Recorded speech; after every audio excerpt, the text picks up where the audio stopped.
আগাপুর কেন্দ্রীয় ঈদগাহ ময়দান, এটাকে কোনো একটা এলাকার ঈদগাহ ভেবে ভুল করবেন না। এটি শুধু একটি ময়দান নয়, এটি মানুষের হৃদয়ে লেখা এক ইতিহাস, প্রজন্মের পর প্রজন্মের আবেগে ভেজা স্মৃতির পাতা একা চিহ্ন।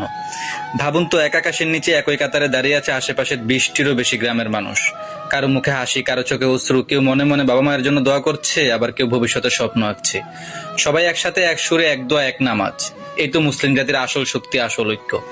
এই ঈদগাহে জড়িয়ে আছে আমাদের শৈশবের সবচেয়ে মধুর স্মৃতি। আমরা সবাই কোনো এক সকালে বাবার হাত ধরে শিশির ভেজা পথ পাড়ি দিয়ে এসেছি এখানে।